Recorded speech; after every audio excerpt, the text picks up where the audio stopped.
Today, I'd like to talk about turning around an epidemic. 100 million Americans right now do have either diabetes or prediabetes, and that puts them at risk for amputations, for heart disease, for blindness, and we're exporting this epidemic overseas. Now, the word epidemic comes from Old Greek. Epi means on, demos means people. So an epidemic is something that we study with sterile statistics and maps and graphs, but the truth is it's something that impinges directly on people, on living, breathing human beings.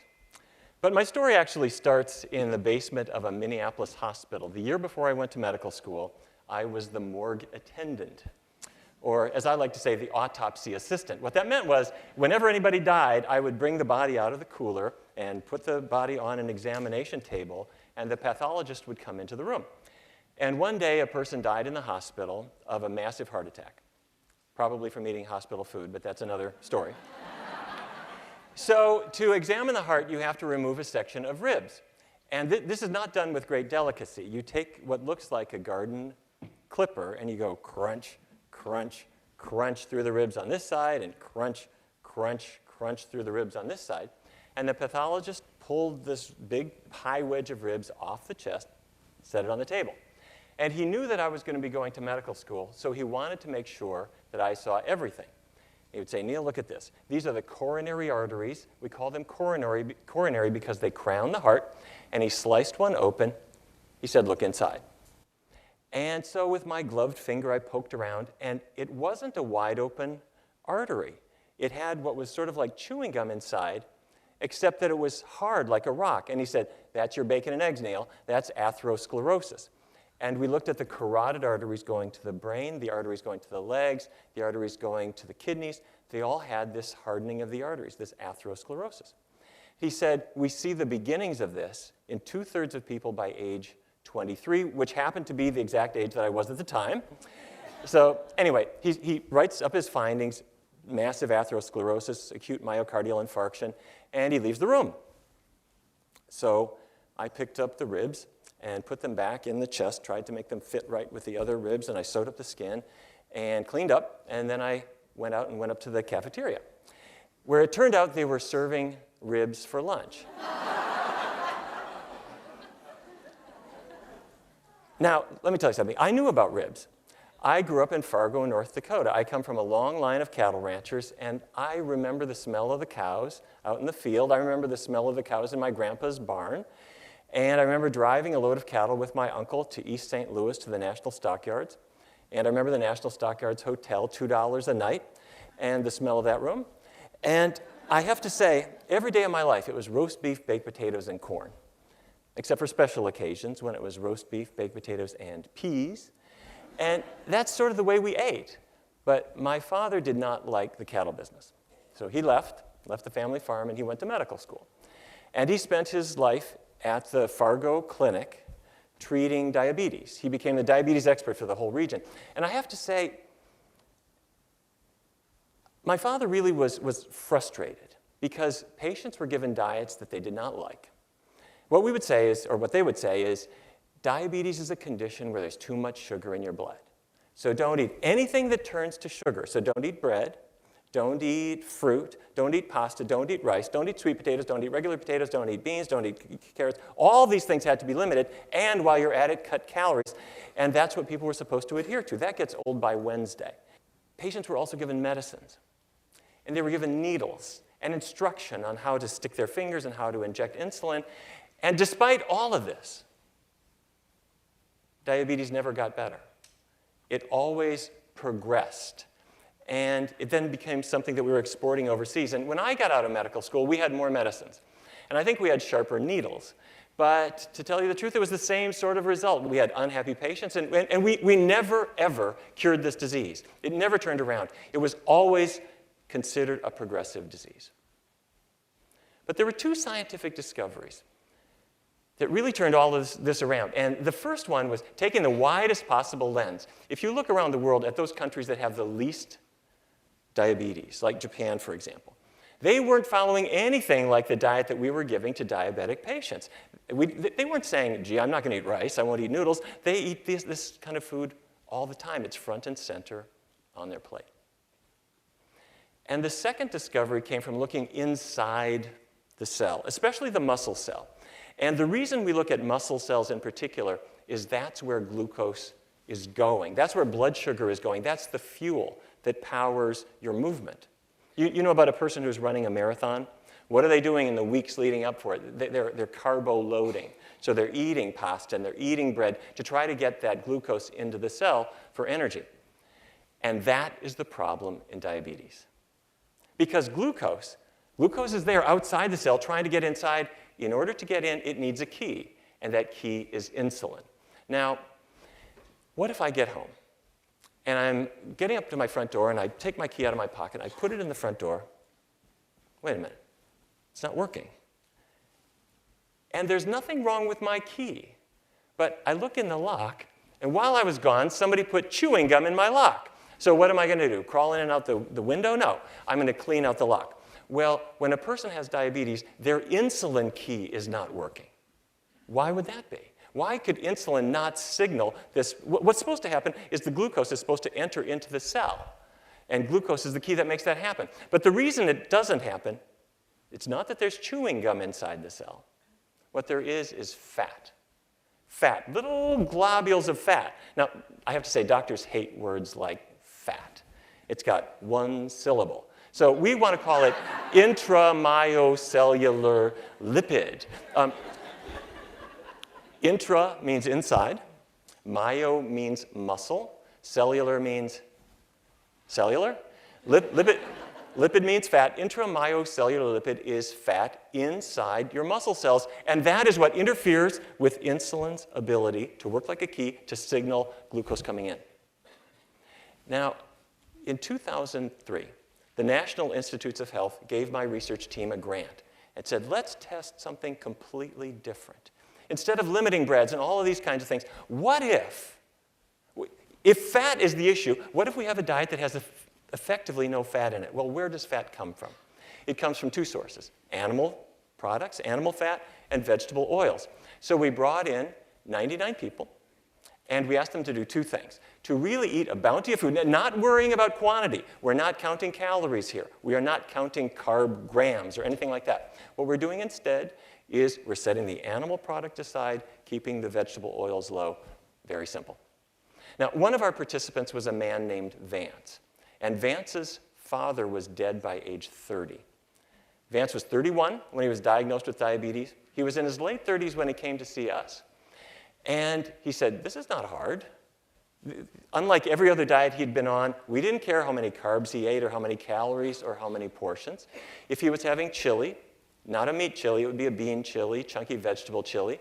If he was having spaghetti, instead of a meat topping, it would be topped with artichoke hearts and wild mushrooms and chunky tomato sauce and that kind of thing. Very, very easy. Over a course of about a year, he lost 60 pounds. His blood sugar came down and down and down. And one day his doctor sat him down and said, Vance, I know you've had family members die of this disease, but as I look at your blood tests, you don't have it anymore. And can you imagine what that feels like, to have family members who felt this was absolutely a one-way street and to have this disease just turn around? And when I asked Vance's permission to tell you about his story, he said, make sure you tell everybody that my erectile dysfunction went away too. Okay, write that down. Okay. So we published our findings in peer-reviewed journals. The American Diabetes Association now cites it and accepts this as an effective approach. And people around the world started using this. And I heard from a man in England who wanted to let me know about his experience. He had had diabetes, tried all kinds of diets without a lot of success. And then he heard about our approach, tried it for several weeks, went to the doctor drew a number of blood tests. And he got home, the phone rang. It's the doctor's office. Could you come back right now? So good heavens, what's in my blood tests? And he races into his car and he's driving to the doctor's office thinking, what disease did they discover on my blood test? What did they find? And he runs into the doctor's office. They say, we need you to sit down. Explain exactly what you've been doing. All traces of his diabetes were gone. The doctor said, your blood tests are better than mine, and I don't have diabetes. How is this possible? The doctor explained to him that we can never say that a person has been cured of diabetes because we all know that's not possible. But technically, It's not there. And the doctor was skeptical. He said, come back in 2 months. I want to test you again. Never came back. Now, wait a minute. Diabetes is genetic, right? It runs in families. And there, in fact, are genes for diabetes. But this is an important thing to remember. Genes are in 2 categories. Certain genes are dictators. I'm talking about the genes that say blue eyes or brown hair. They are dictators. They give orders. You can't argue. But the genes for diabetes are committees. They're making suggestions. And you could say, well, wait a minute. I don't really think I want to have diabetes. And in fact, most disease genes, whether it's for heart disease or diabetes or hypertension, certain forms of cancer, even Alzheimer's disease, they're not dictators, they're committees. And their activity depends on what we put into our bodies. So what I'm saying is that we're putting into our bodies foods that we're really not designed for, which raises the question, what foods are we really designed for? Well, there are different ways of looking at this, and one is called the dental test. Do you know the dental test? What you do is you wait for your cat to yawn, and you look in your cat's mouth, and what you notice is in his mouth are these very, very long, protruding canine teeth, and on each side of his mouth, it's just like a pitchfork that's really good for capturing prey, killing small animals, and ripping the hide off the flesh and eating meat. So now look at your own mouth. What you discover is that your canine teeth are no longer than your incisors. And that change occurred at least 3.5 million years ago. So our molars are really good for crunching on an apple. They're not so hot for handling roadkill. Now there's the bunny test. Do you know the bunny test? You take a bunny, and you put the bunny in front of your cat. And what you discover, no matter how young your cat is, the cat has this irrepressible desire to capture, attack, kill, and swallow that bunny. Now, you put the very same bunny in front of a toddler or a baby. And what you discover is that toddlers say, bunny, bunny, they want to play, and the little baby is just absolutely delighted. The idea of killing him and eating him would never occur to them in a million years. We're learning something here. Do you know the box test? You take a box that was used to carry electronic equipment, and you look around in the bottom, and what you find is silica gel. And silica gel is there to take moisture out of the box. And apparently, the manufacturers of silica gel have realized that human beings are so indiscriminate in our eating habits that they have to put these words on their do not eat. So here's how I put this together. Human beings are naturally herbivores, but we're really easily thrown off track. So now, the fact of the matter is, before the Stone Age, people would have been just terrible hunters, really. You know this is true because we're not very quick. Now, a lion is quick. A lion can capture easily, in the forest, a lion can easily catch a gazelle. A hawk or an owl can easily catch a mouse. Humans, we sort of catch cold. That's like it. We don't really detect prey very well. We don't have sensitive noses. If you look at a dog has a very highly developed sense of smell. They can detect prey at long distances, which is why they are used in airports to detect bombs and drugs and that kind of thing.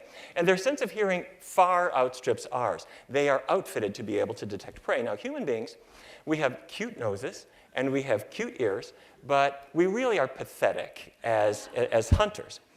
And if you're going to succeed as a carnivore, you need good sharp claws, good sharp teeth. You need to be very, very quick, and you need to have sensitive hearing, sensitive smell, sensitive vision.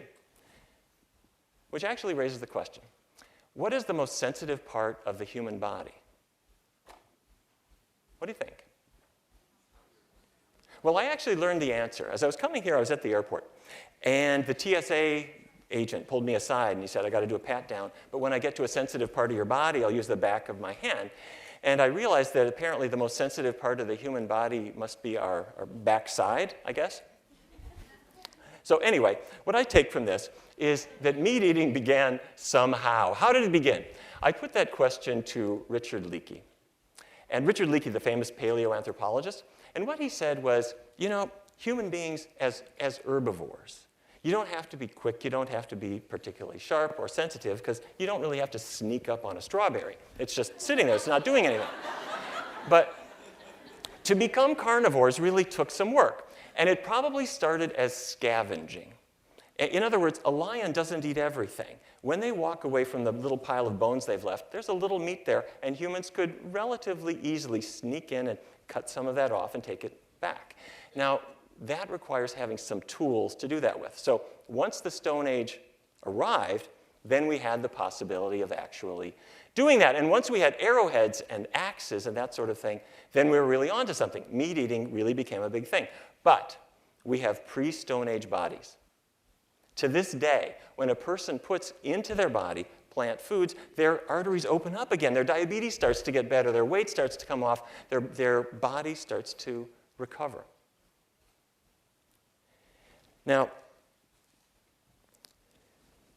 Americans, unfortunately, are really not on the diabetes reversal diet. Americans today eat more than 1 million animals per hour. And the Centers for Disease Control and Prevention say that 1 in 3 kids born in the year 2000 and in the years since is going to get diabetes at some point in their life. And you see the truth of it. Turn on the television.